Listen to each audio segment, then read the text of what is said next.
फिर बीच में कथा समापन हो गया। देखो ऐसा था, एक बार कण्व ऋषि तपस्या कर रहे थे, तो उनके शरीर पे जो है कहते हैं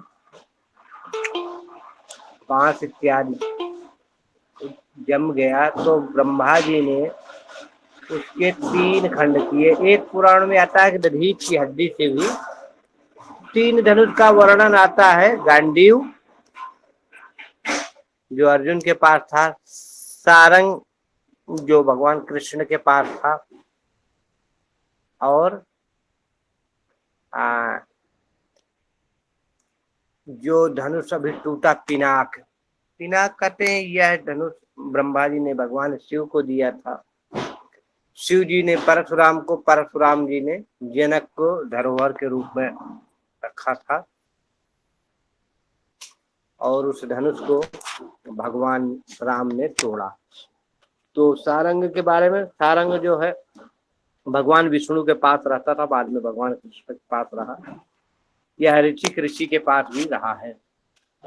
पिनाक के बारे में आप जानेंगे। और जो भगवान राम के पास धनुष रहता है, उस धनुष का नाम है कोदंड। कौन सा धनुष भगवान राम के पास रहता? कोदंड। ठीक है। कृष्ण के पास सारंग। गांडीव एक धनुष था जो वरुण देव को ब्रह्मा जी ने दिया था, बाद में अग्निदेव को के द्वारा वह जो है अग्निदेव के द्वारा वह अर्जुन के पास आया गांडीव। एक विजय धनुष था जो परशुराम जी के पास था, परशुराम जी ने कर्ण को दिया, और ये था कि कोई भी अस्त्र शस्त्र उसको काट नहीं सकता था विजय धनुष को। धनुष का वर्णन संभवतः हो गया था। कल हम लोगों ने जो कथा का अनुसरण किया था धनुष भंग लीला में, जब हुआ क्या कि रामचंद्र जी धनुष तोड़ने गए। धनुष तोड़ने के लिए जब चलते हैं तो जनक की पत्नी व्याकुल हो जाती है। वो कहती है कि बालक है, ये धनुष को कैसे तोड़ेंगे, ये धनुष को तो कैसे तोड़ेंगे, क्योंकि कोई योद्धा तो है नहीं।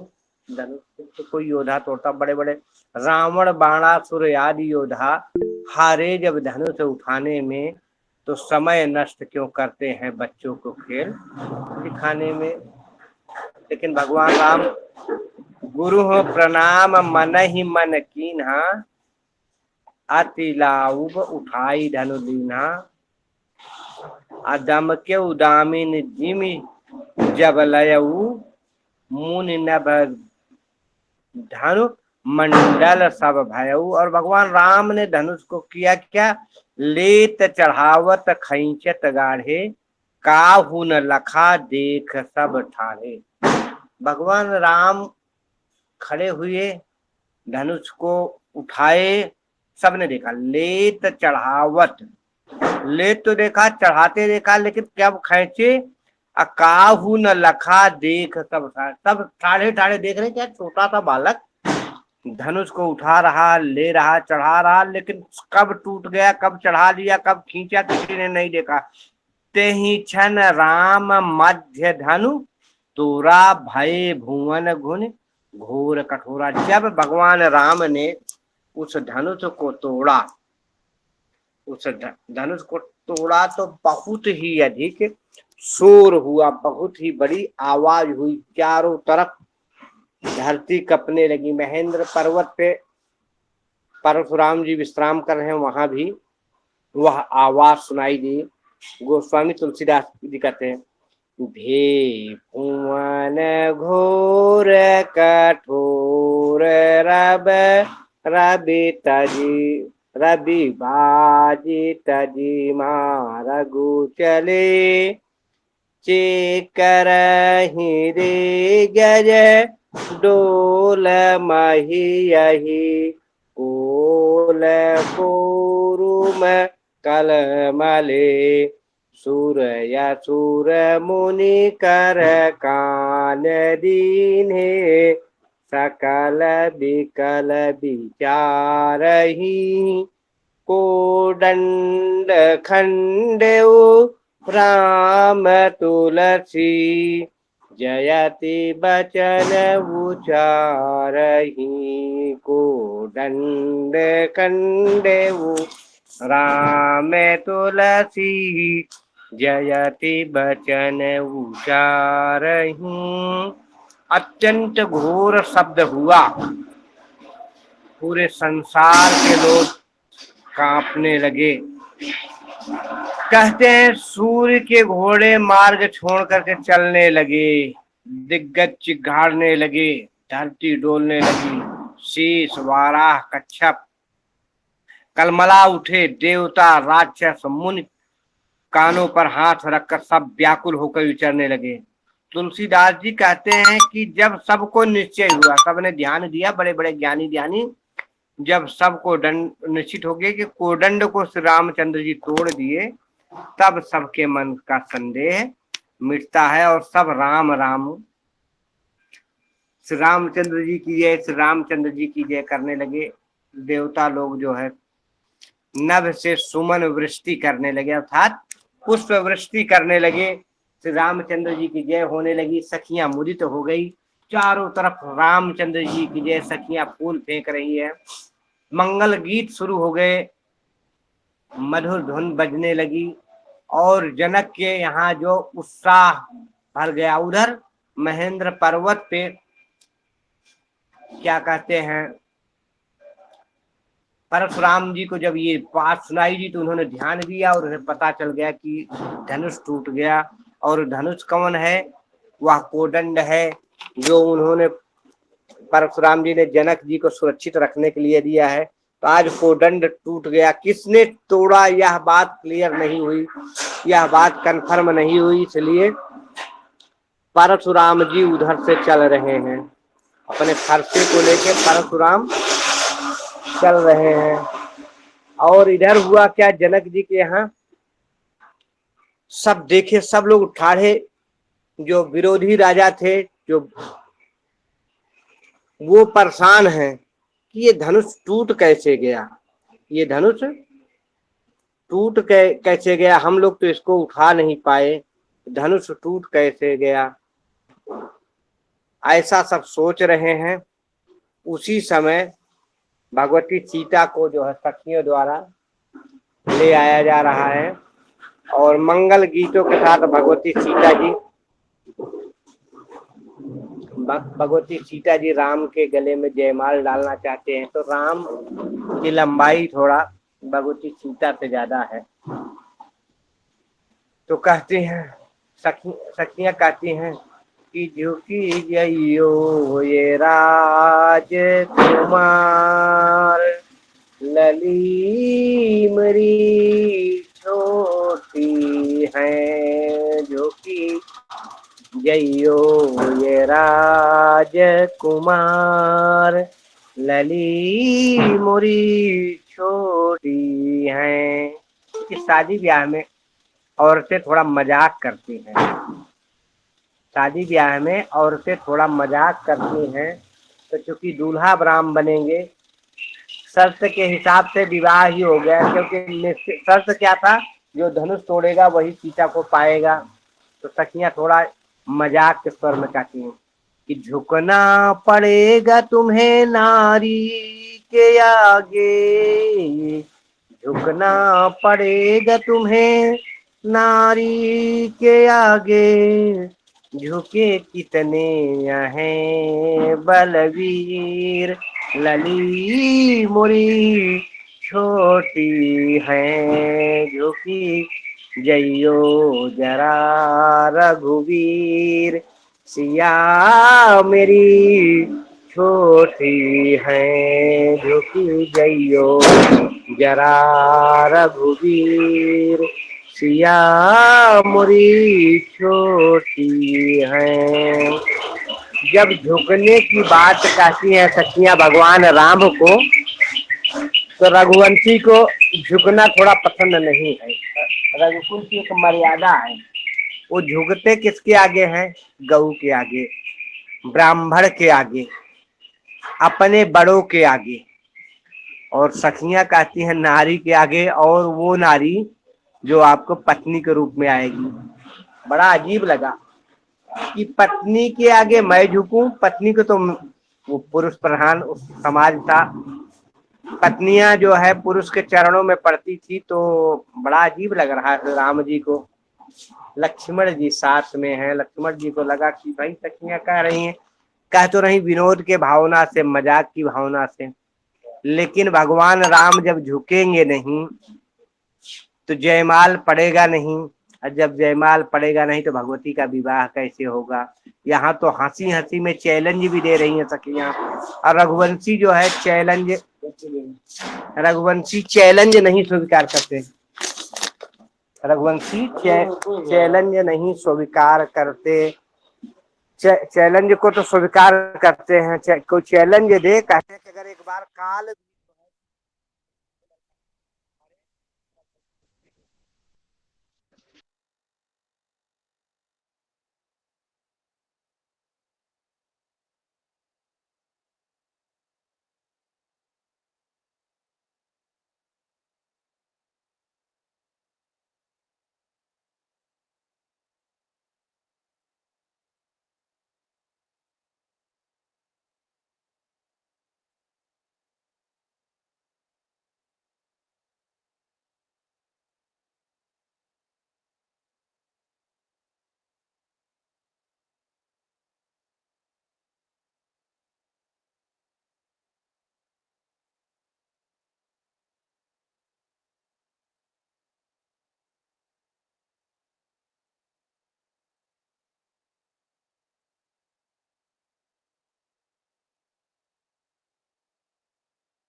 सुरेंद्र जी, संतोष जी प्रणाम। सुरेंद्र जी, जी प्रणाम। संतोष जी प्रणाम। गुरु जी चले गए हैं क्या? जी प्रणाम गुरुजी नवल चले भाई। गए। नवल भाई प्रणाम।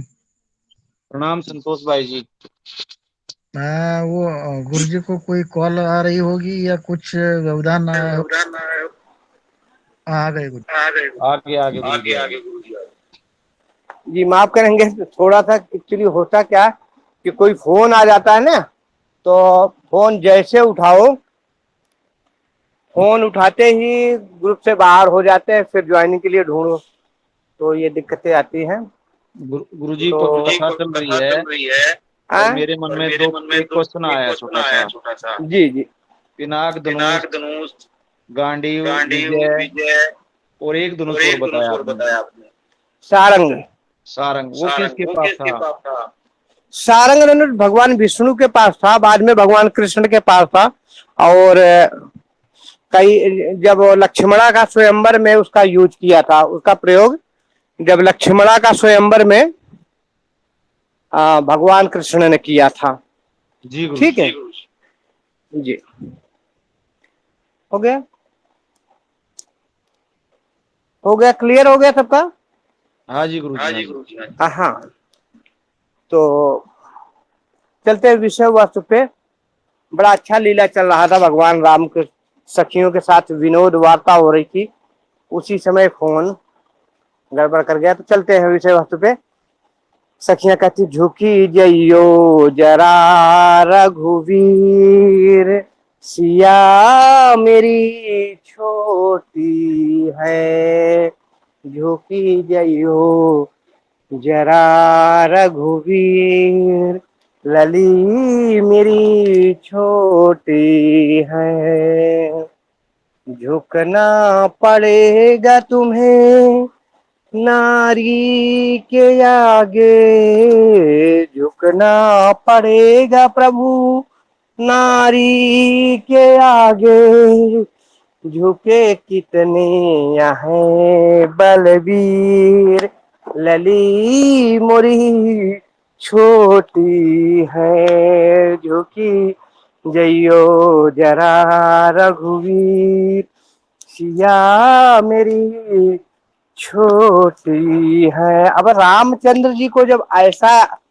सखियां मजाक कर रही हैं कि बड़े बड़े बलबीर झुके थे, तुम्हें कौन, तुम कोई खेत के मूली हो, आपको भी झुकना पड़ेगा। किसके आगे? नारी के आगे, औरत को। उसे वास्तव में मातृ शक्ति को हमेशा प्रणाम होता है। हमारे ऋषियों ने, मुनियों ने, सबने किया है क्या? मातृ शक्ति को प्रणाम किया है। लेकिन यहाँ जो है थोड़ा चैलेंज की बात है, चेतावनी की बात है। और वह चेतावनी है क्या, जो है सखियों द्वारा, सीता जी की सखियों द्वारा, जो है जनकपुर की नारियों द्वारा, कि आपको नारी के आगे, औरत के आगे झुकना पड़ेगा। और वो भी कहाँ? ससुराल में। ससुराल में, ससुराल में जब झुकने की बात करती है सखियां, 15 डिब्बे, ससुराल में जब सखियां झुकने की बात सखियां करती हैं, तो भगवान को थोड़ा सा अजीब लगता है। भगवान को थोड़ा अजीब लगता है ससुराल में झुकने की बात सुन करके, क्योंकि रघुवंशी है। रघुवंशी जो है हमेशा उनका सर अगर झुका है तो ऋषियों के आगे, मुनियों के आगे, अपने कुल के देवताओं के आगे, वरिष्ठ जनों के आगे। लेकिन एक औरत जो घर की पत्नी के रूप में, किसी घर की बहू के रूप में आने वाली है, उसके आगे झुके और ससुराल में झुके, तो भगवान को थोड़ा नागवार लगा। लेकिन अब सोच क्या रहे भगवान, अगर झुकता हूं तो हंसियां, सखियां और हंसी उड़ाएंगी, नहीं झुकता हूं तो जयमाल कैसे पड़े। बड़ी एक विडंबना है, जैसा कि शादी ब्याह में होता है। आप लोग सभी समाज में कई जगह से हो, तो अलग अलग ढंगों में अलग अलग मजाक होता है।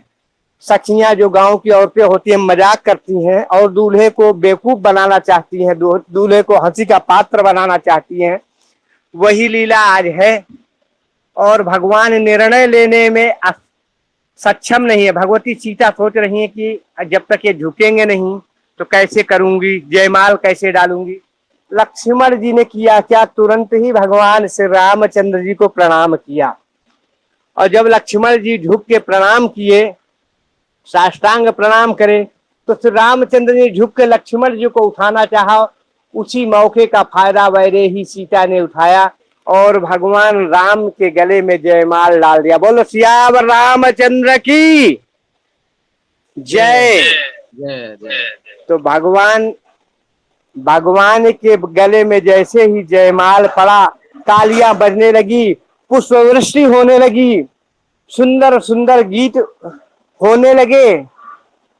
और जब ऐसा दृश्य देखे राजा लोग, जो धनुष को नहीं तोड़ पाए थे, जो धनुष को नहीं तोड़ पाए थे, तो वो लोग शोर करने लगे, अत्यंत शोर करने लगे। और शोर में क्या कहते हैं, ले छोड़ा सिया को, बोलते सीता को इस बालक से छोड़ा लो। क्योंकि था क्या, उनको तो लगता था एक साधारण सा बालक है। क्योंकि गोस्वामी तुलसीदास जी ने कहा था कि जब भगवान राम 15 वाक्य ले लो। हाँ, भगवान राम रंगभूमि में प्रवेश किए थे तो उसी 18 है, तीन ऊपर रख दो या इस पे रख दो। तो भगवान राम जब रंगभूमि में प्रवेश किए थे तो उस समय जो है, जाती रही भावना जैसी हरि मूर्ति देखी चाहत ऐसी। लोगों ने अपनी भावना के अनुसार भगवान की मूर्त देखी थी।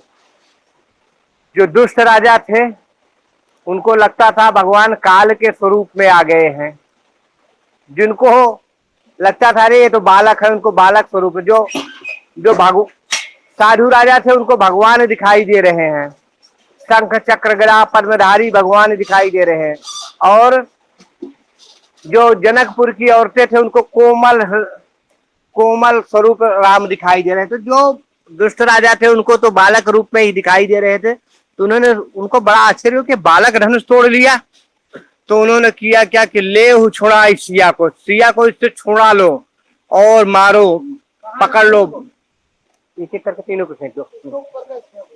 बोलो इन तीनों को, इनको जो है इनको छुड़ा लो और ये एक पायलट लगा कर रख दो नीचे। बोलो कि इनको छुड़ा लो और इनको बंदी बना लो। इनको बंदी बना लो और क्या कहते हैं, सीता को छुड़ा लो। अब तक निर्णय धनुष पे था, अब निर्णय होगा तलवारों पे। अभी तक जो निर्णय धनुष पे था, अब निर्णय तलवारों पे होगा। तलवारें चलेंगी, जो जीतेगा ले जाएगा। लक्ष्मण जी मोर्चा संभालने ही वाले थे, उसी समय परशुराम जी का आगमन हो गया। परशुराम जी मन की गति से चलते हैं, क्योंकि उनको महेंद्र पर्वत पे मालूम हो गया कि धनुष टूट चुका है। धनुष टूट चुका है, पिनाक टूट चुका है। और जब उनको मालूम चल गया तो सीधा जनक के यहाँ ही आए। यहाँ देखे तो बड़ी भयंकर भीड़, बहुत भयंकर भीड़ पड़ी है। और गाजे बाजे, नाच गाना, उधर शोर शराबा, ये सब हो रहा। उनके देखते ही जितने भी राजा हैं, जितने भी राजकुमार आए हैं यहाँ धनुष यज्ञ में भाग लेने, सबको लगा अरे ये ब्राह्मण कहाँ से आ गया, ये परशुराम कहाँ से आ गया। क्योंकि परशुराम जी की छवि क्षत्रिय कुल के द्रोहियों के रूप में है। उन क्षत्रियों को नहीं जो धार्मिक हैं, जो ब्राह्मण ऋषि मुनियों का सम्मान कर रहे हैं, उनके लिए नहीं। वो क्षत्रिय जो सत्ता के मद में चूर हैं,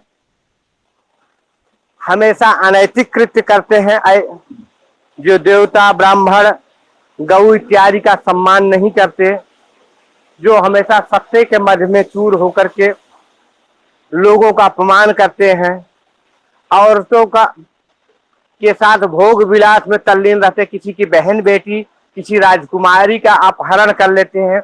उन क्षत्रियों के लिए तो काल स्वरूप हैं। परशुराम जी उनको देख करके सब डर गए। एकाएक सन्नाटा छा गया। जनकपुर में सबको आश्चर्यचकित हो गया कि ये ब्राह्मण देवता कहाँ से आ गए।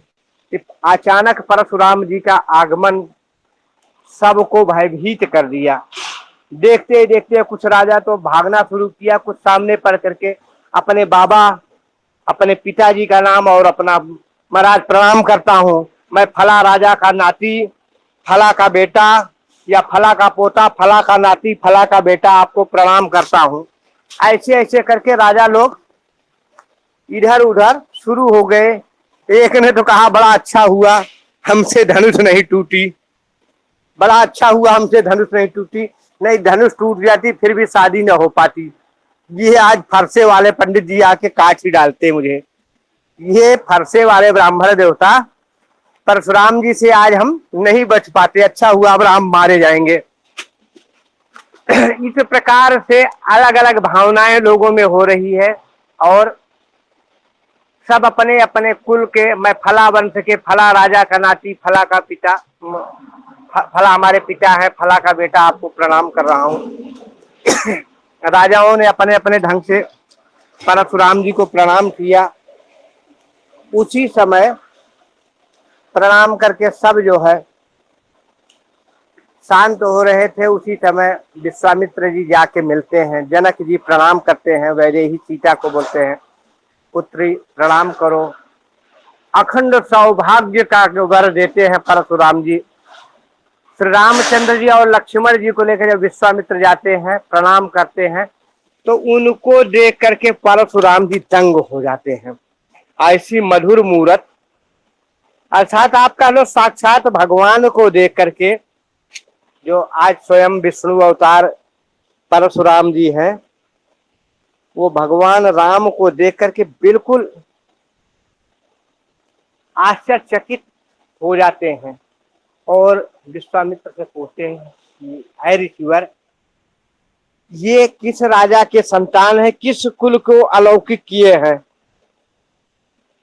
किस कुल की शोभा बढ़ाने के लिए किस कुल में इनका जन्म हुआ है।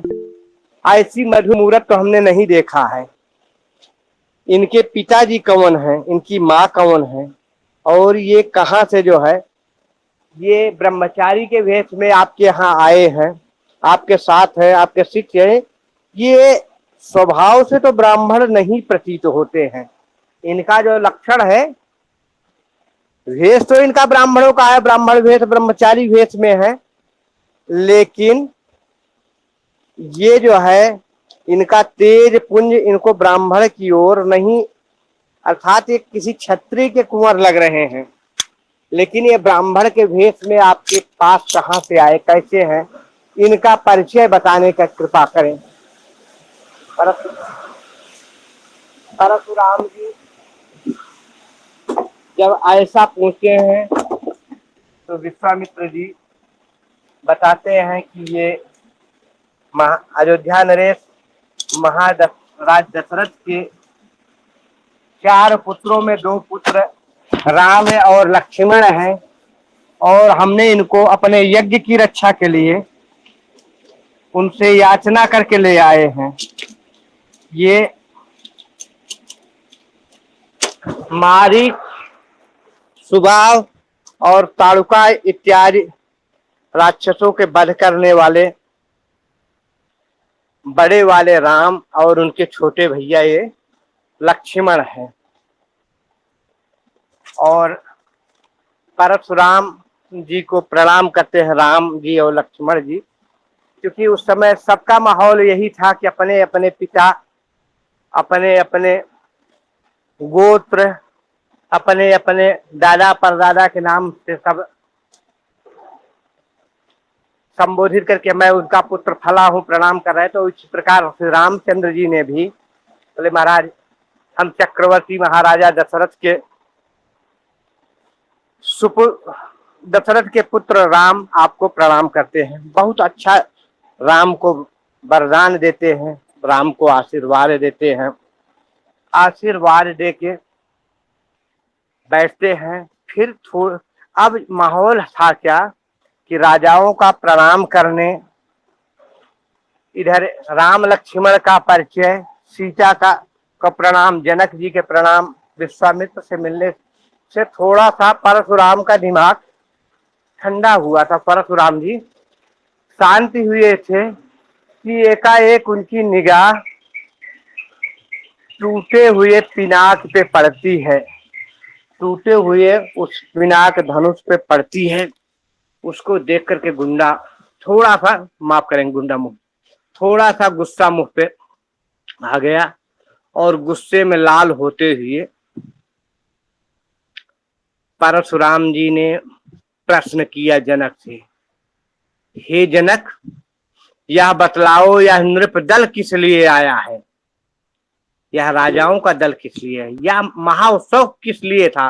कोई महाउत्सव था, किसी का विवाह था, और ये राजाओं का दल ऐसा क्यों इकट्ठा हुआ है। जब ऐसा परशुराम जी प्रश्न करते हैं तो राजा जनक जी बड़े ही विनम्रता से कहते हैं, महाराज आज पुत्री सीता का स्वयंवर था, पुत्री सीता का स्वयंवर था, और स्वयंवर में हमने एक प्रतिज्ञा रखी थी। परशुराम जी बोले, प्रतिज्ञा क्या रखी थी। अब जनक जी फंस गए। देखो, आपके पास कोई अमानत कोई रख के जाए, कोई पैसा, कोई सामान, कोई गहना, कोई रख के जाए, बहुत दिन तक न आए आपसे मांगने, उसकी चर्चा न करे और आप उसको खर्चा कर दो, नष्ट कर दो, और उसी समय जिस समय नष्ट करो वो आ जाए, तो आपके ऊपर क्या बीतता है। वही भाव जनक जी के सामने आज है। जनक जी के सामने आज है कि इस परशुराम जी ने उस धनुष को दिया था किनके पास, राजा जनक जी के पास रखने के लिए और सुरक्षित रखने के लिए। जनक जी ने आज तोड़वा दिया, तो डरते डरते जनक जी कहते महाराज सीता का स्वयंवर था, उसमें प्रतिज्ञा थी, और इतना कहा कि जैसे रुक गए कि प्रतिज्ञा थी, तो क्या प्रतिज्ञा था?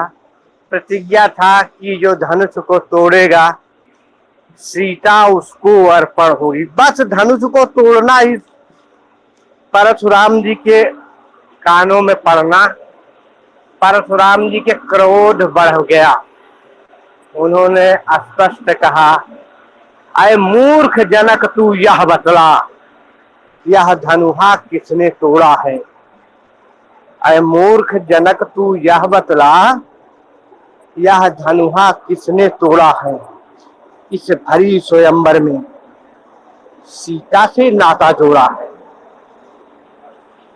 यदि ऐसा नहीं बताएगा तो है राज्य जहां तक तेरा, बस अभी नष्ट हो जाएगा। बोलता है कि बस इतना बता दो इस धनुष को किसने तोड़ा है। अगर ऐसा नहीं बताते तो है राज्य जहां तक तेरा, बस अभी नष्ट हो जाएगा, अभी नष्ट कर देता हूं तुम्हारा राज्य, उलट पुलट दूंगा सभी।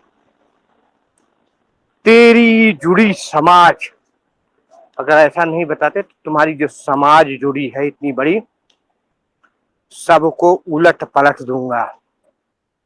अब जनक जी थर थर कांपने लगे।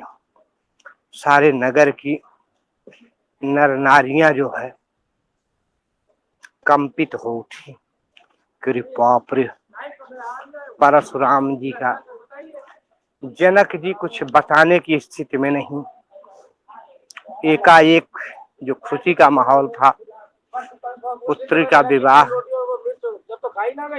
पुत्री का विवाह जो है होने की तैयारी हो रही थी, सखियां मंगल गीत गा रही थी, राजा की प्रतिज्ञा पूर्ण हो गई थी, बड़ा ही खुशी का माहौल था। एकाएक डर से सब कांपने लगे, आश्चर्य भरी निगाहों से सब देखने लगे, प्रभु अब क्या होगा, अब क्या होने वाला है। ऐसी स्थिति जब होती है, जनक जी किसी उत्तर देने के लिए कि समझ में नहीं आ रहा क्या कहूं, कैसे बताऊं परशुराम जी को कि धनुष किसने तोड़ा। किम कर्तव्य विमूढ़ हो गए जनक, सब आश्चर्यचकित, किसी में हिम्मत नहीं कि कुछ बोल पाए। उसी समय भगवान राम बड़े ही बड़े ही धैर्य के साथ सहज भाव से प्रणाम करते हुए परशुराम जी को कहा कि नाथ शंभु धनु भंजनिहारा। बढ़िया बढ़िया बढ़िया। नाथ शंभु धन भंजनिहारा, होई है को एक दास तुम्हारा। बोला महाराज, जिसने भी इस धनुष को तोड़ने का दुशासन किया हो, वह निश्चय ही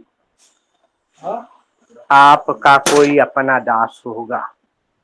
कि नाथ शंभु धनु भंजनिहारा, कोई है कोई एक दास तुम्हारा। आपका कोई ही एक दास होगा, आपका ही सेवक होगा। इसी शब्दों को नवल जी प्रश्न आपका लेंगे, एक मिनट। कथा चलिए बोलिए नवल जी, बोल दीजिए, कोई बात नहीं, आप तो बीच में। गुरु जी, इस प्रसंग में जो है बार बार जो फरसा दिखाते हैं लक्ष्मण जी को, वो संवाद जो है ना अभी आएगा आगे, अभी सुना रहे हैं आप, उसको उसके बारे में मेरा सवाल होगा आपसे। अभी तो देखो प्रसंग चल ही रहा है, आप फरसा दिखाने के बाद, अभी तो बात हाँ कुछ जी, हाँ हुई जी, नहीं। मतलब गल पीछे ऊपर हो रहा है बंद वो। कर दीजिए, माइक बंद करिए, माइक बंद कर दीजिए।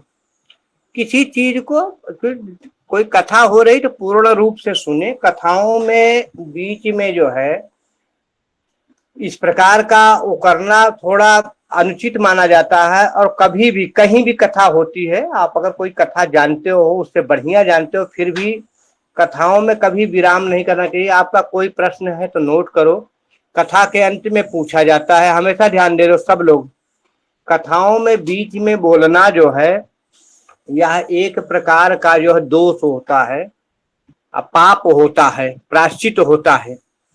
तो सभी सभी विप्रों से निवेदन है कि कहीं भी किसी भी विद्वान द्वारा कहीं भी प्रवचन चल रहा है, आपका कोई प्रश्न होता है, जिज्ञासा होती है, तो आप उसको नोट कर लें, लेकिन बीच में कभी भी कथाओं में नहीं बोला जाता। वो व्यासपीठ का अधिकार होता है। क्योंकि अगर व्यासपीठ पे आप 5,000 लोग हैं, 5,000 प्रश्न करने लगे तो व्यास कहाँ कथा कह पाएगा, सबके प्रश्नों के उत्तर में ही उलझ जाएगा ना। तो यह व्यासपीठ की भी मर्यादा के विपरीत है। और कभी भी किसी की भी जो है ना, कभी कथा की बात है, अभी तो सिर्फ लोकाचार परशुराम जी का आगमन हुआ, अभी फरसा दिखाने और उनकी तो कोई बात नहीं। आप कथा को तो सुनो धैर्य पूर्वक। आपने अगर कहीं से सुन लिया 2 लाइन फरसा दिखाना, ये तो उसका अगर जहां संदेह है तो बाद में करो, अभी तो शुरू ही हुआ। ठीक है, हाँ, कथा शुरू ही हुआ, तो उसमें जो है कथा का आनंद लो, टीका टिप्पणी से बचो। फिर अगर आपको जरूरत है तो आप जो करें उसमें जो है ना। लेकिन जो है अभी तो सिर्फ रामचंद्र जी और लक्ष्मण का कोई नंबर ही नहीं आया। प्रश्न जनक जी से कर रहे हैं लोकाचार में, जो कुछ मान मर्यादा की बात में प्रणाम उधर कर रहे हैं, आशीर्वाद दिया जा रहा है, वो पूछ रहे हैं। और उसमें आप जो फरसे का वो ये चीजें थोड़ा काबू करें नवल जी, कभी भी इन चीजों से बचें। अब वो होता क्या, कथाओं पे फिर अब हम भूल जाते हम कहाँ से कथा कर रहे थे। तो परशुराम जी जनक को मूर्ख कर बोलते हैं। अब हुआ क्या कि जब उन्होंने कहा ना, बंद करें सब लोग, माइक बंद करें। नाथ शंभु धन भंजन हारा, होई है को एक दास तुम्हारा। अब जब ऐसा कहते हैं तो परशुराम जी जो है कुछ सोते, इसी को राधे श्याम जी ने अपने शब्दों में सजाया है कि शिव धनुष तोड़ने वाला भी कोई शिव प्यारा ही होगा, जिसने ऐसा अपराध किया वह दास तुम्हारा ही होगा। जो कृपा पात्र है गुरुओं का, यह कार्य वही कर सकता है, जिस पर है हाथ ब्राह्मणों का, वह फिर किससे डर सकता है। जिस पर है हाथ ब्राह्मणों का, वह फिर किससे डर सकता है। तब इस प्रकार से जो है रामचंद्र जी ने बताया कि महाराज जो है जिसने शंकर जी को चाप तोड़ा, धनुष तोड़ा, निश्चय ही आपका भक्त होगा, आपका ही भक्त होगा। और जिस पर ब्राह्मणों की हाथ है जो गुरुओं की कृपा है वही इसको तोड़ सकता है। ऐसे तो बहुत सारे राजा आए थे, क्या किसी ने तोड़ा? नहीं तोड़ पाया, तो कोई नहीं तोड़ा। आप तो इसको तोड़ने वाला शंकर का, जिसने यह शिव चाप तोड़ा उसमें शिव की भक्ति होगी। अपराधी दास आप ही का, विप्रों की जी शक्ति होती। यह जो है जिसने ऐसा अपराध किया वो कोई और नहीं, आपका ही कोई अपना दास है, आपका ही कोई अपना आदमी है। और आप जैसे ब्राह्मणों की दी हुई शक्ति होगी, नहीं कौन तोड़ सकता है इतने प्रचंड चाप को, पिनाक को।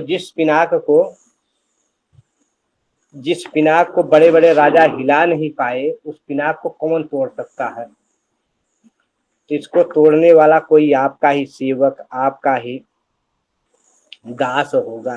राम ने बड़ी ही सहज भावना से कहा, और उसको देख करके, उसको सुन करके परशुराम जी को थोड़ा क्रोध आ गई। बोलते हैं कि आप राम बोलते हो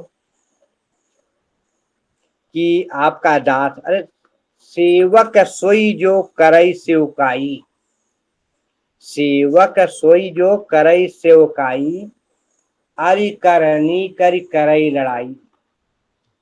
सेवक का धर्म होता है सेवा करना, सेवक का धर्म होता है सेवा करना। अगर वह दुश्मनों वाला कृत्य करे, दुश्मनों वाला काम करे, तो वह सेवक नहीं होता। उसको तो हमसे लड़ाई करना चाहिए, उसको तो हमसे लड़ाई करना चाहिए। सेवक का काम है सेवा करना, न कि गुरु को दुख पहुंचाना। हमारे गुरु की धनुष थी, हमारे गुरु की धनुष को उसको सम्मान पूर्वक को करना चाहिए, न कि तोड़ देना चाहिए, न कि तोड़ देना चाहिए। तो अगर वह ऐसा कृत्य कर रहा है कि धनुष को तोड़ रहा है, तो वह सेवक नहीं है। सुनहु राम जेहि शिव धनु तोरा। राम तुम उसको बोल रहे हो कि वह सेवक है, तो सेवक का कार्य क्या होता है? सेवक सोई जो करे सेवकाई, सेवक उसे कहते जो सेवा करे। हरि करनी करी करे लड़ाई, अगर वह दुश्मन का कृत्य कर रहा है तो उसको लड़ाई करना चाहिए। हरि करनी करी करई लड़ाई, सुनहु राम जेहि शिव धनु तोरा, सहस बाहु सम सूरि तुमोरा। सुनो राम, जिसने इस शंकर जी को धनुष को तोड़ा है, वो सहस्त्रा बाहु के समान हमारा शत्रु है। सहस बाहु सम सो रिपुमोरा। और राम सुनो, सो बिलगाऊ बिहाई समाजा। वह राजा जो है समाज को छोड़ करके अलग हो जाए। सो बिलगाऊ, बिलगाऊ में अलग हो जाओ। सो बिलगाऊ बिहाई, बिहाई माने छोड़ करके, समाजा समाज को छोड़ करके अलग हो जाओ। सोई बिलगाऊ बिहाई समाजा, अनत मारे जई हैं सब राजा। अगर ऐसा नहीं करता तो हम तो समझ नहीं पाएंगे कि किसने जो है धनुष को तोड़ा। हम समझ नहीं पाएंगे कि धनुष को किसने तोड़ा। तो नत मारे जई हैं सब राजा, सभी राजा मारे जाएंगे। सो बिलगाऊ बिहाई समाजा, नत मारे जई हैं सब राजा। जब ऐसा परशुराम जी कहते हैं कि अगर वह समाज को छोड़ करके नहीं अलग हो गया तो सारे राजा मार जाएंगे, सारे राजा मारे जाएंगे, सारे राजाओं का वध होगा। तो सुन मुनि वचन लखन मुस्काने, बोले परशु धरहि अपमाने। सुनि मुनि वचन लखन मुस्काने, बोले परशु धरहि अपमाने। लक्ष्मण जी थोड़ा मुस्कुराए परशुराम जी की बात सुनकर कि सारे राजाओं को मारने की बात कर रहे हैं, इन्हें नहीं पता है जगत के उद्भव कारक पालक भगवान विष्णु स्वरूप भगवान राम भी इसमें आए हैं। और ये जो है विप्रदेव अभी गलती कर रहे हैं, बोल रहे सब कोई मारा जाएगा। और बात किससे कर रहे हैं? जिसने धनुष को तोड़ा है उसी से बोल रहे हैं जल्दी से, अगर सुनहु राम जहि शिव धनु तोड़ा सहस बाहु सम सोरुप मोरा सो बिल गाऊ बिहाई समाजा नत मारे जई हैं सब राजा। उसी को बोल रहे हैं कि नहीं तो सारे राजा मारे जाएंगे और नहीं तो वो समाज छोड़ दे। जबकि भगवान राम के रहते हुए किसी का कोई बाल बांका नहीं कर सकता। जो परमेश्वर है, जो परम पिता है, उनके सामने तो इसीलिए लक्ष्मण जी को थोड़ा सा मुस्कुराना आ गया। सुन मुनि वचन लखन मुस्काने बोले परशु धरहि अपमाने। परशु जी का अपमान थोड़ा करते हुए अर्थात चिढ़ाते हुए बोलते हैं लक्ष्मण जी। क्या बोलते हैं कि बहु धनु ही तोरी लरिकाई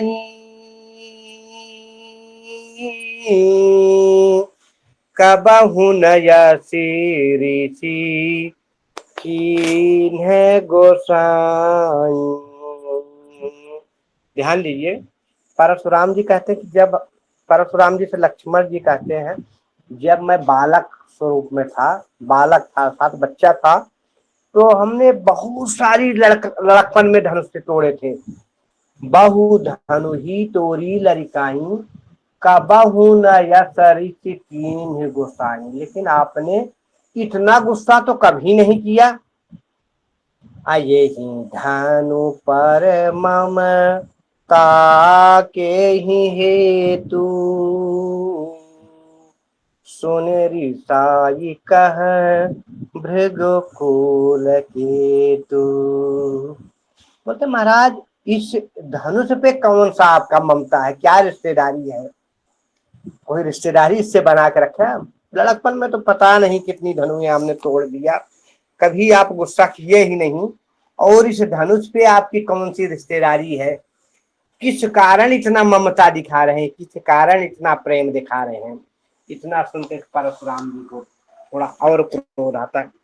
संत तो कहते हैं कि इसका एक प्रयोजन और था। अभी लक्ष्मण जी ने तो कह दिया कि हमने लड़कपन में तोड़ा। कहते हैं एक समय जब परशुराम जी ने क्षत्रियों का संहार किया तो उन क्षत्रियों के पास, उनकी सेनाओं के पास, उनके दोस्त यार जितने मित्र थे, उनकी सारी धनुष, इतनी सारी धनुष इकट्ठा हो गई, इतनी सारी धनुष इकट्ठा हो गई कि पृथ्वी पे बोझ पड़ने लगा। पृथ्वी को वो धनुष बोझ स्वरूप लगने लगी। तो कहते हैं कि एक बार पृथ्वी माँ एक ब्राह्मणी का, ऐसी ब्राह्मणी जो विधवा ब्राह्मणी होती है उसका रूप धारण किया और एक छोटा सा बच्चा जो शेषा अवतार लक्ष्मण जी हैं, तो शेष जी को अपने बच्चे स्वरूप लिया और जो है परशुराम जी के आश्रम में आके उनसे आग्रह की, महाराज मैं, हमारे पति नहीं है और मैं सती होने के लिए जा रही हूँ, अब इस हम बालक को कहाँ छोड़ूं, इस बालक का कौन देख रेख करेगा? तो हम इसको आपके आश्रम में जो है कुछ दिन के लिए छोड़ना चाहती हूँ। बोले छोड़ दो, यहाँ तो बहुत सारे शिष्य, बहुत सारे बच्चे रहते हैं, पढ़ते लिखते हैं, आप छोड़ सकती हैं। बोले नहीं महाराज, हमने थोड़ा आपके विषय में बड़ा गलत सुना है। बोले गलत क्या सुना है? बोलते आप बड़े गुस्से वाले हो, बड़े क्रोध वाले हो, आपका क्रोध अत्यंत भयंकर है और ये मेरा बालक है। बालक का स्वभाव थोड़ा चंचलता होता है, बालक तो गलती करता ही है, तो ऐसा ना हो हमारा बालक कुछ गलती कर दे, कुछ ऐसा कुछ कर दे जिसके कारण जो है आपको क्रोध हो। ऐसा ना हो क्रोध के हिसाब से आप बालक को कुछ दंड दे दो। तो महाराज हाथ जोड़ के कहती हूँ कि अगर आप ये हमें आश्वासन दें कि बालक अगर कभी भी कोई गलती कर देगा तो आप उसको दंडित नहीं करेंगे बल्कि समझाएंगे, उसको सद्मार्ग दिखाएंगे। परशुराम जी हंसने लगे, बोले नहीं देवी, जो छवि हमारी सुनी है क्रोध के लिए वो दुष्ट राजाओं के लिए है, उन दुष्ट राजाओं के लिए है, ऐसा नहीं है। बालक तो सभी के, बालक, पागल, स्त्री ये दया के पात्र होते हैं। ये कितने भी उदंड क्यों न हो जाए, कितने भी किसी को कुछ कह न जाए, इनको छोड़ना चाहिए। बरला या बानर एक स्वभाव, बंदर और बालक एक स्वभाव के होते हैं। इन्ह ही न संत विदुष ही काहू, इनकी जो है संत लोग इनकी गलतियों पे ध्यान नहीं देते, कितनी भी गलती करे। तो बोले महाराज बस यही आश्वासन चाहती थी, हमारा बच्चा कभी भी कोई उदंडता कर दे तो आप जो है इसको दंड मत देना। इतना कह के पृथ्वी देवी तो लक्षित हो गई, गायब हो गई, अंतर्ध्यान हो गई। और लक्ष्मण जी जो आज शेषावतार लक्ष्मण जी हैं, तत्कालीन उस समय बालक स्वरूप में थे। तो परशुराम जी जब कहीं चले जाएं तो हुंधर जो बहुत सारी धनुष थी उन सबको धीरे धीरे तोड़ते तोड़ते तोड़ते तोड़ते सबको नष्ट कर दिया, अर्थात सभी धनुषों को नष्ट कर दिया खेल खेल में ही। तो संत लोग कहते हैं कि जो लक्ष्मण जी ने कहा था कि बहु धनु ही तोड़ूं लड़काई, कबहु न यस ऋषि कीन्ह गोसाई, उसी समय का प्रसंग कहा था कि बहु धनु ही तोड़ूं लड़काई, कबहु न यस ऋषि कीन्ह गोसाई, कि हमने उस लड़कपन में उस समय बहुत सारी धनुषों का खंडन किया था, लेकिन आप कभी भी नाराज नहीं हुए, आप कभी भी गुस्सा नहीं हुए। इस धनुष पे क्या जो है जो आप गुस्सा कर रहे हैं। बहु धनु ही तोड़ूं लड़काई, कबहु न यस ऋषि कीन्ह गोसाई, चीज को जो है राधे श्याम जी ने कहा है अपने शब्दों में, मीठी मीठी बातें करके भ्राता ने हाल बताया है, इसलिए न समझे आपकी अरु चोर इन्हें ठहराया है। अति ही मीठा पंजग में बन जाता है दुखदाई, मीठी बाणी के द्वारा ही तो तेने बंदी गति पाई। कहते महाराज भैया राम ने बड़े ही मीठे स्वर में, बड़े ही मधुर भाषा में आपको बताया है, लेकिन आप पूरे क्षत्रियों के बीच में, पूरे समाज में उनको चोर समझाया है। कहते हैं कि अति मीठापन संसार में दुखदाई बन जाता, अति ही मीठापन बन जाता है दुखदाई, मीठी वाणी के द्वारा ही तोते ने बंदी गति पाई। कहते मीठी वाणी के द्वारा ही, जो वाणी जो है मीठी वाणी, कौवे को कोई नहीं पकड़ के बंदी बनाता, क्योंकि मीठी वाणी तोता की होती, इसीलिए लोग जो है तोता को बंदी, मीठी वाणी के द्वारा ही तोते ने बंदी के। सुक्का सुख जो होता है, कहीं सुग्गा कहते हैं, कहीं सुख कहते हैं, कहीं तोता कहते हैं, आपके यहाँ क्या कहते हैं? तो जो तोता होता, तोता पाला जाता है, सुग्गा पाला जाता है मधुर भाषा के कारण, मधुर वाणी के कारण, मीठी वाणी के कारण ही तोते ने बंदी गति। जो ज्यादा मीठा होता है वह अपना नाश कराता है, जो अधिक मीठा होता है वह निश्चय ही अपना नाश करता। मीठे गन्ने को देखो तो कोल्हू में पेरा जाता है। कहते हैं मीठे गन्ने को देखो तो कोल्हू में पेरा जाता। कोई मिर्ची का रस नहीं पीता, गन्ने का रस पीता ना। तो मीठे गन्ने को देखो तो कोल्हू में पेरा जाता है। भ्राता के सीधेपन से ही भृगुपति ने क्रोध दिखाया है, क्षत्रिय समाज के मंडल में इनको दोषी ठहराया है। अच्छा अपराधी हमी सही, हमने ही वैर बढ़ाया है, जो करना चाहे करे आप, हमने धनखंड चढ़ाया है। कि बोले पूरे क्षत्रियों के बीच में भैया जबकि हमारे बड़े मीठी वाणी में बता रहे हैं, लेकिन इनको आप दोषी बनाए हैं, इनको चोर बता रहे हो, इनको दोषी ठहराया है। बोलते क्या, मान लो हमने ही धनुष तोड़ा है तो बोलो क्या कर सकते हो, जो करना हो करे आप, हमने धनुखंड चढ़ाया। जब ऐसा बोलते तब परशुराम जी को गुस्सा आता है नवल जी, तब वो फरसा उठाते हैं। ऐसे नहीं, परशुराम जी पागल नहीं थे कि चलते चलते सबको फरसा उठा देते हैं। तो तब कहते हैं, जब कहते हैं क्या बहुधनु ही तोरे लड़काई, तो परशुराम जी को लगा कि इस बालक को जो है समझ में नहीं आ रहा। सुनो, रेंद्र बालक काल बसे, बोलत तो ही न संहार, धनु ही सम त्रिपुरारी धनु, विदित सकल संसार। है बालक, लगता है तेरा काल तेरे ऊपर सवार है, तू अपने से नहीं बोल रहा है, जो कुछ गलत बोल रहा है। परशुराम को देखते ही दुनिया कब जाती है, तो हमसे बकवास कर रहा है, अच्छा अपराधी हम ही से, हमने ही तोड़ा है, क्या कर सकते हो, ऐसा कह रहा ना। कह रहा कि अच्छा अपराधी हम ही से ही, हमने ही बैर बढ़ाया है, जो करना चाहे करे आप, हमने धनुखंड चढ़ाया है। तो तू अपने से नहीं बोल रहा है, तू काल बस, तेरा काल आ गया, तू मरने वाला इसलिए बोल रहा है।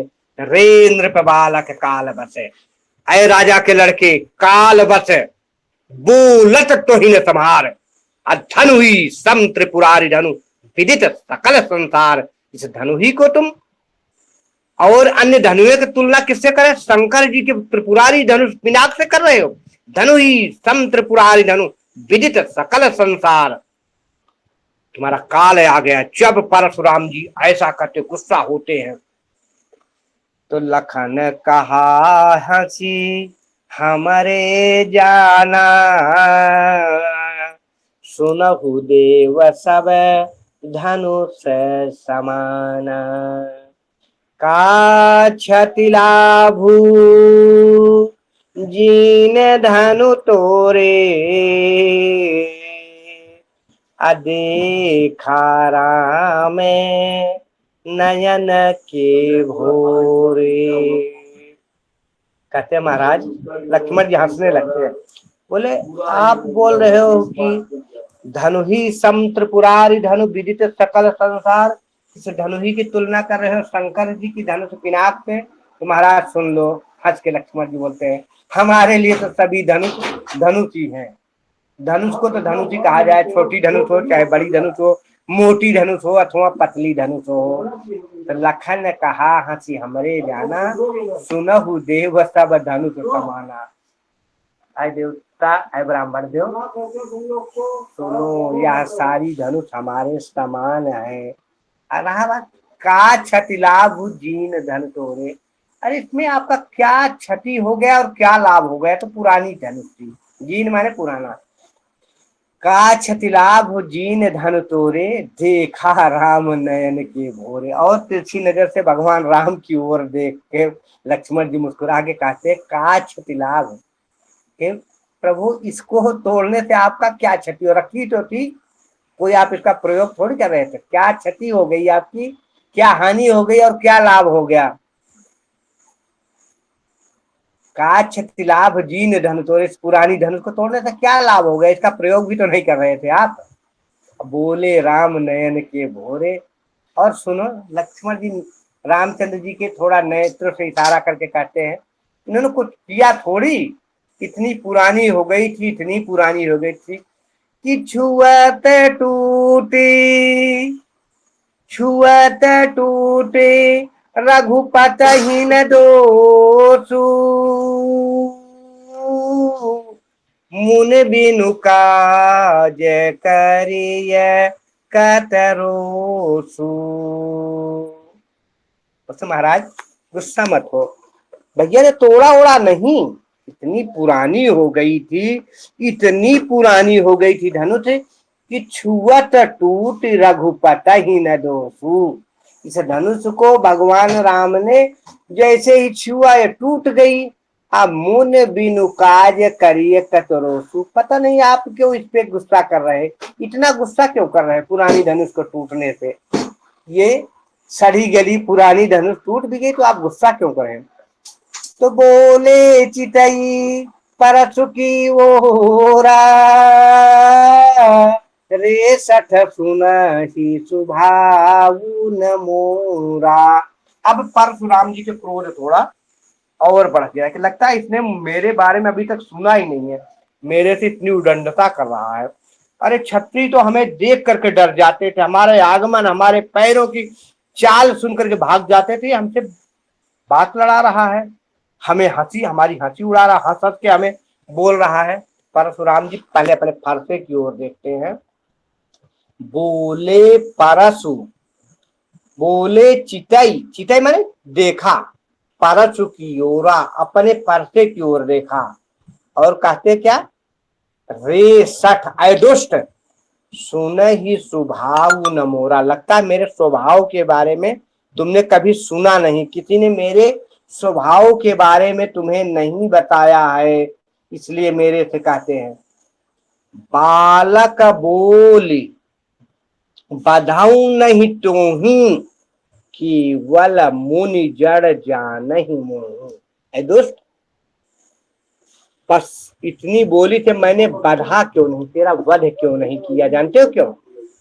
इसलिए कि तू बालक है, बालक शब्द के आगे मैंने तेरा वध नहीं किया। अब मूर्ख, तुम सिर्फ मुनि मुझे समझ रहा, आए जड़, केवल मुनि जड़ जाने ही मोहि। ऐ दुष्ट, ऐ जड़, तुझे जो है सिर्फ मैं मुनि ही दिखाई दे रहा हूं, ये मत समझो कि मैं मुनि ही हूं। मैं कौन हूं सुन, बाल ब्रह्मचारी को ही, अब विश्व विदित क्षत्रिय कुल द्रोही। मैं बाल ब्रह्मचारी हूँ, अति क्रोधी हूँ, हमारे क्रोध को कोई नहीं पाता। विश्व विदित, सारा संसार जानता है, क्षत्रिय कुल द्रोही, मैं क्षत्रियों के कुल का द्रोह करने वाला हूँ, क्षत्रियों के कुल को विनाश करने वाला हूँ। तो मुझे सिर्फ मुनि मत समझ, साधु मत समझ, एक तपस्वी मत समझ, एक ब्राह्मण मत समझ। और सुन मेरे बारे में और नहीं सुना, भुज बल भूमि भूप बिनु कीन्ही, विपुल बार महिदेवन दीन्ही। सहस बाहु भुज छेदन हारा, परुष विलोक महीप कुमारा।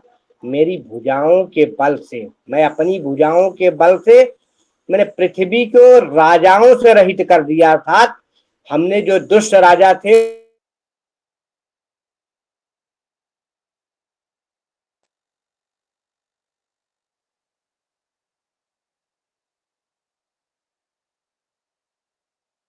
अपने लिए रखते हैं, हमने उसको ब्राह्मणों को दान दे दिया।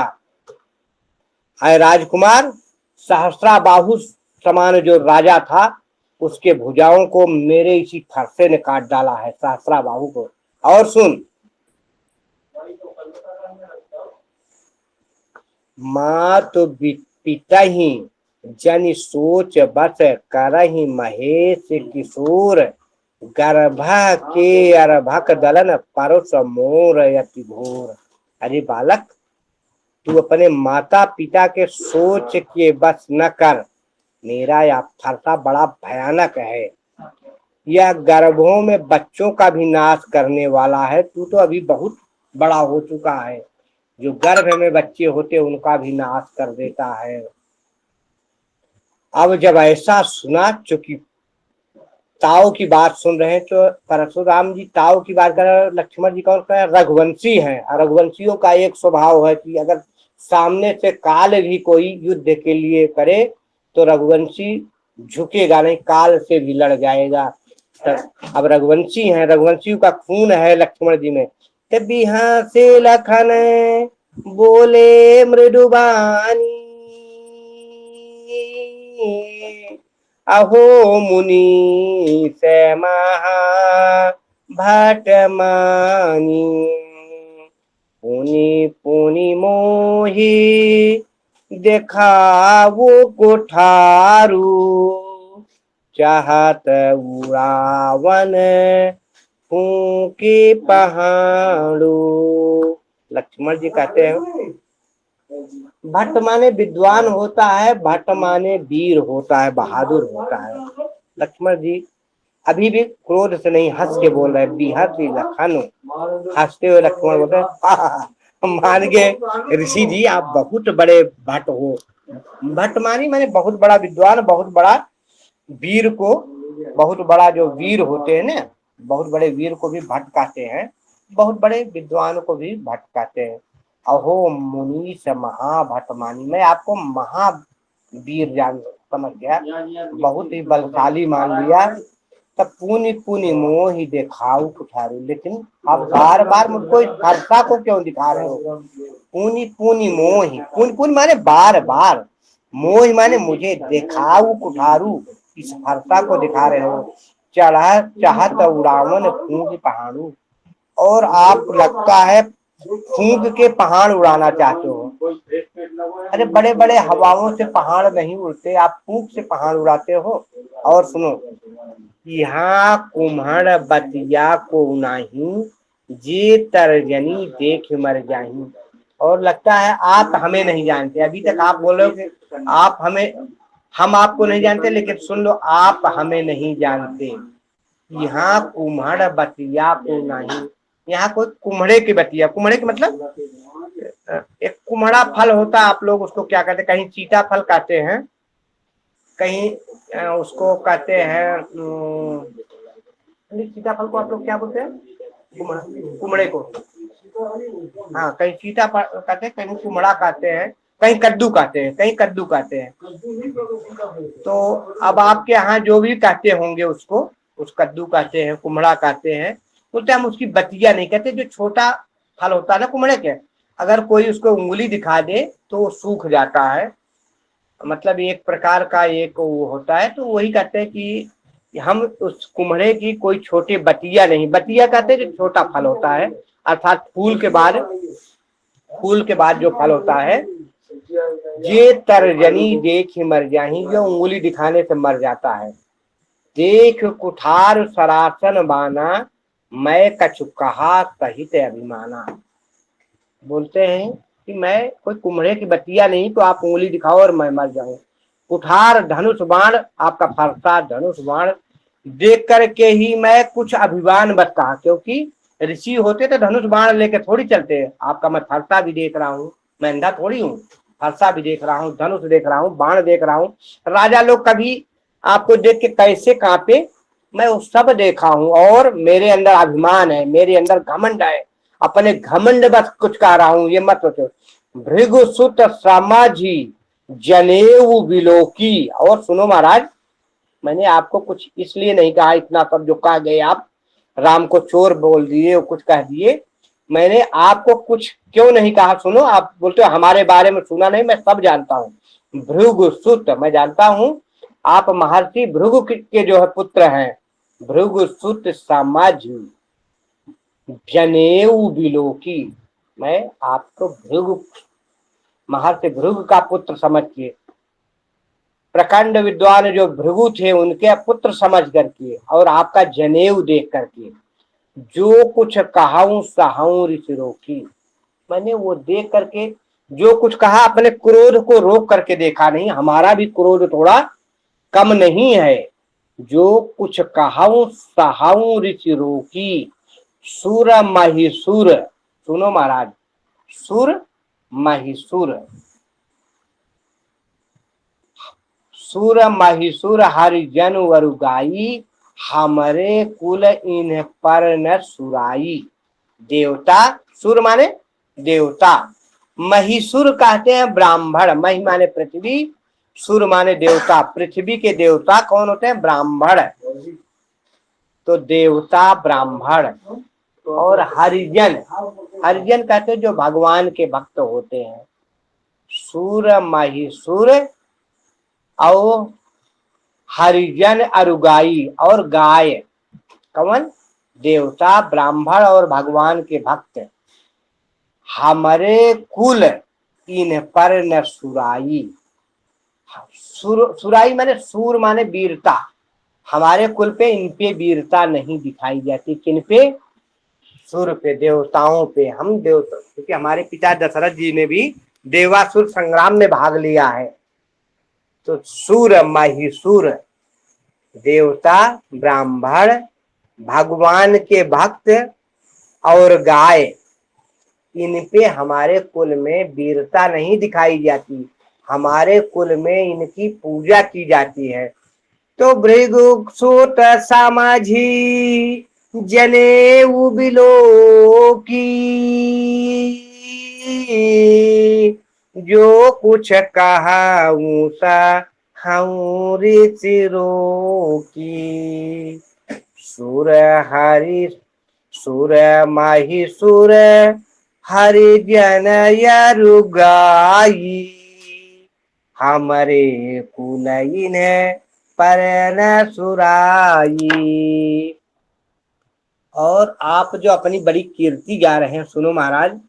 बधे पापु यपु कीरति हारे, मारत हूँ पर परिय तुम्हारे, कोटि कुलिस सम बचन तुम्हारा, व्यर्थ धरहूँ धनु बाण कुठारा। कहते महाराज क्योंकि इन्हें मारने में पाप लगता है। किनको? भगवान के भक्त को, जो देवता होते हैं, ब्राह्मण होते हैं और गाय, ये हमारे कुल में पूजे जाते हैं। बधे, इनका वध करने पे पाप तो लगता है, अपकीर्ति होती है। संसार में कीर्ति नहीं बल्कि अपयश होता है। मारहूं त परिय तुम्हारे, इनके मारने पर पाप लगता है।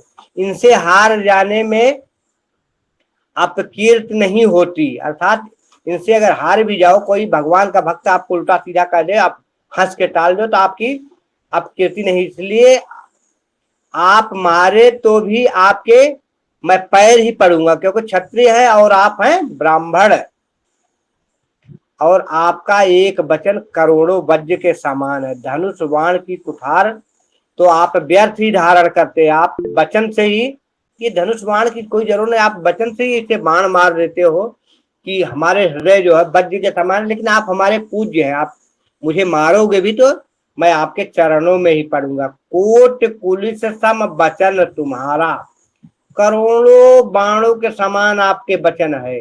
व्यर्थ धरहु बन धनु बाण कुठारा, आप व्यर्थ ही ये धनुष बाण लेके घूम रहे हैं। चिढ़ा दिया फिर लक्ष्मण जी ने। तो जो बिलो के अनुचित कहूँ क्षमहु महामुनि धीर, सुनि सरोज भृगुवंश मणि बोला गिरा गंभीर। इन्हें धनुष बाण और कुठार को देख करके मैंने कुछ अगर आपको अनुचित कहा है, थे महाधीर मुनि मुझे क्षमा कर।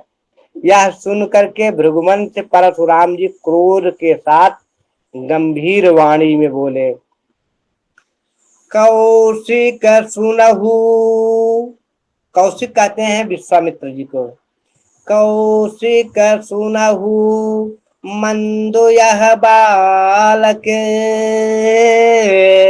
कुटिल काल बस निजे कुल घालकु। आए विश्वामित्र इस बालक की जो बड़ी प्रशंसा करते थे, मंद बुद्धि है, ये अपने कुल का घालक है, अपने कुल का भी नाश कराएगा। क्योंकि इसको मैं मारूंगा तो हो सकता है अयोध्या के राजा हमसे संग्राम करें, और आपको पता है कि मैं संग्राम में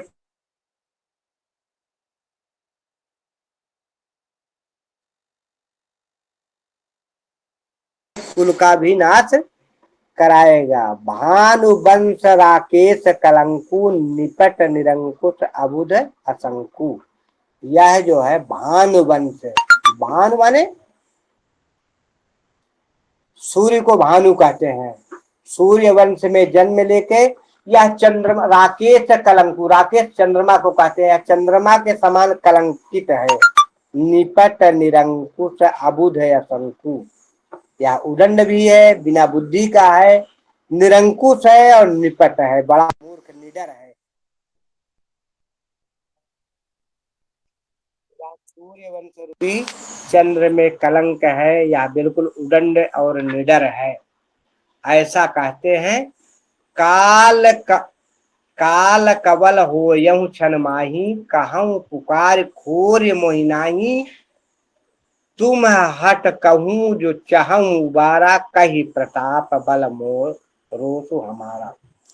सज्जनों समय थोड़ा ज्यादा हो गया, आगे की कथा हम परशुराम लक्ष्मण संवाद को ही लेंगे जब मौका मिलेगा। इसमें एक प्रश्न नवल जी के ले लेते हैं और संतोष जी का प्रश्न लेते हैं, फिर सभा को विराम देते हैं। नवल जी पहले बोले, फिर संतोष जी। गुरुजी सबसे पहले तो समाप्ति हूँ, क्योंकि मैंने वो हैंड रेज मेरा वैसे ही हो रहा था और बीच में क्वेश्चन मेरे मन में थोड़ा सा ऐसे ही था, मैंने सवाल पूछने का मेरा कोई वो नहीं था। जो आपने सुना ही दिया, सारी बातें बताई दी गुरुजी, वो समझ गया हूँ मैं। जो मैं कोई पूछना नहीं, चाहता था वो प्रसंग में आएगी। ठीक है, मैं आपसे बात करूं। होता क्या नवल जी, बुरा मत मानना, होता क्या कि जिनको जो पता होता ना, प्रसंग आता तो लोग बोल देते, लेकिन हमेशा हमने इसलिए रोका, ये तो हमारी आपकी आपस की बातें हैं, कहीं सभा चल रही है।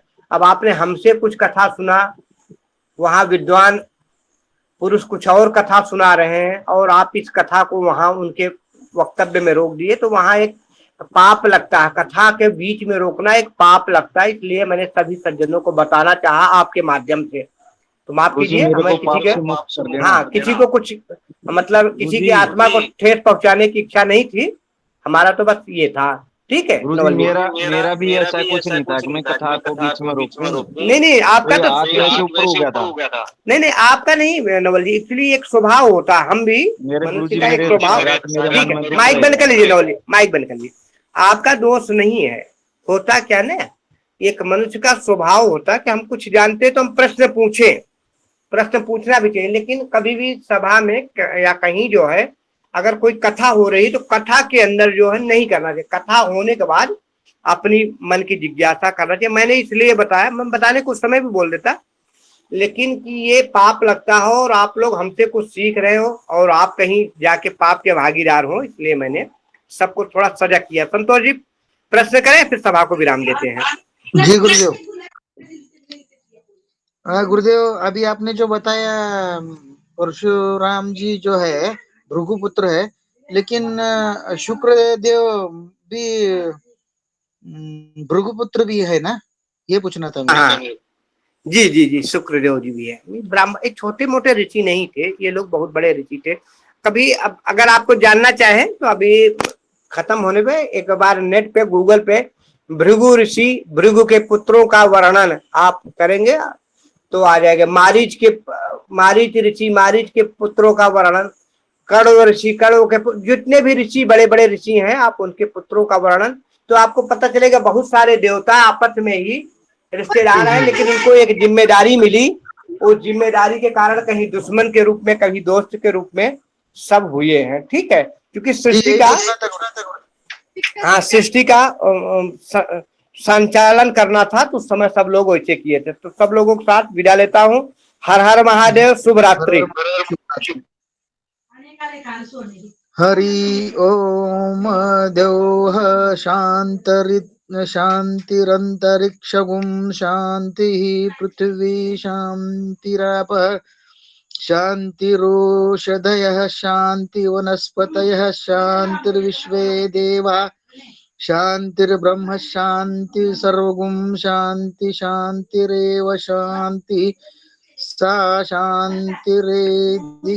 ओम शांति शांति शांति सर्वारिष्टम सुशांतिर्भवतु। सभी विप्रों को शुभ रात्रि। हर हर महादेव। हर हर महादेव। हर हर महादेव। जिगेश भाई जी प्रणाम। प्रणाम प्रणाम। हर हर महादेव। आज वो ये भाई साहब गलती से हाथ ऊपर हो गया था और वो मेरा सवाल पूछने का कोई वो नहीं था। कोई बात नहीं, वो कोई बात अचानक नहीं, गुजरी चलता ने है कह दिया चलता है। सवाल पूछिए, मैं एकदम से डर गया, वो पूछना था। नहीं नहीं, चलता है चलता है। तो मेरे को बड़ा